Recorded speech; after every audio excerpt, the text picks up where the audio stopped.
Hi, my name's Dale, and I have been coming to the Crossing for actually 30 years now. We had been newly married, so we have just celebrated our 30th wedding anniversary. And both of us had a lot of questions about God. We weren't really sure what we believed, but we wanted to kind of figure that out. One day, a postcard showed up in the mail from a church, and it was called Calvary Church Newport Mesa at the time, now the Crossing. And so we said, this looks like an interesting church. So we went to check it out. And right when we walked on the campus, we felt something was different. We felt welcomed there, but not overwhelmed. And sitting in the message, Pastor Tim at the time would talk, and I'm like, I don't really get all the God and Jesus stuff, but everything else he's saying, I can apply this to my life. So we decided to keep coming. And we did that for several months.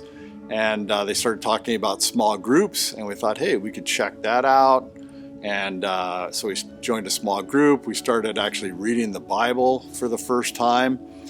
And both my wife and I realized that the only explanation for Jesus is that he was who he said he was, that he was the Son of God.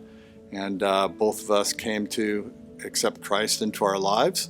And we were both baptized together here at the Crossing. And I remember there was one person in particular, Patrick, and his whole family had come to Christ, except his father. And for me, we were sharing in our small group. I was in the same situation, except in my case, my father and my mom. And Patrick and I just agreed, hey, let's just pray every day if we can for each other's dads, that one day they would accept Christ as their Lord and Savior. We didn't know at the time that would be a 20-year journey of prayer.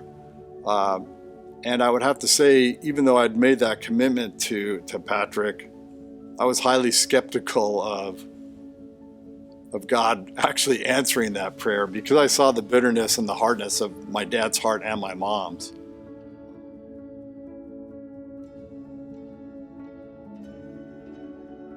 Pastor Tim at the time started a series on crossing the line. It was a series intended to help people cross that line of faith.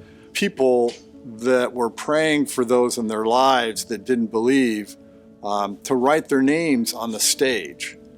And then those names that we wrote down, we'd be praying for them, but we would also invite them to the last service of the message, where Tim was going to do basically a presentation of the gospel and ask people to accept Christ. So we did. So we got them to come down for the weekend, and they came to that service, and my parents sat there. And then Tim said, hey, if you've just asked Christ into your life, come down to the stage and symbolically walk across this line. And my heart was just sinking. And then all of a sudden, my mom just stood up and said, I can't do this anymore.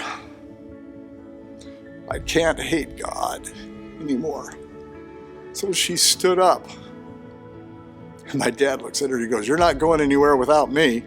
They're pretty much the last people to walk across that stage. So I came down with them. And then Tim asked everybody, hey, if you've just accepted Christ into your life, the next step is really baptism. And we've got t-shirts and we've got shorts and we got the baptismal warm, and if you're ready to do that, get baptized today.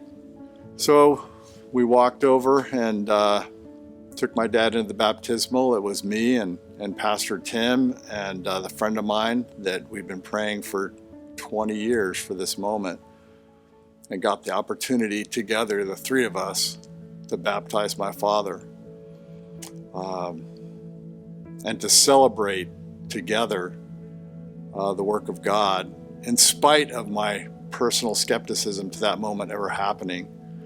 We all just diligently prayed, literally for 20 years for that moment. And my father's life, and my mom, but my father especially, really began to change. And he actually took my sister to lunch and asked for forgiveness for the mistakes he'd made as a father. And that was really a bigger miracle than him coming to Christ, because there was so much bitterness between the two of them. And for him to say, I'm sorry, I did a lot of things wrong, was truly a miracle. And to see him make so many rights in his life, and to release that anger and that bitterness, and to see the peace that he had in those months. Until one day we went sailing. We always sailed together as a family. We had a boat together. My dad and I had a boat for 30 years together, and we just took a family sail one Sunday after church, and another boat collided into us. My father got killed. And we were all there. And really, it was just our collective faith and our trust in God that got us through that tragedy. And knowing that my father had ended the last part of his life well, he ended the race well. To just have that peace. I mean, you've got that sadness that you've lost your father and someone that you love, and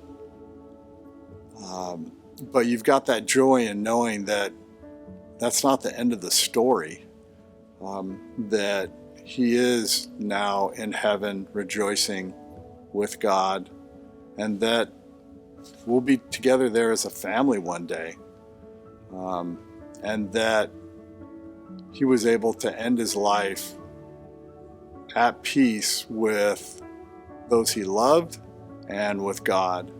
And even though it wasn't the ending I would have written for his life, I couldn't imagine a better last 4 months. And I'll be forever grateful to be able to have experienced those 4 months with my dad. So, thank you.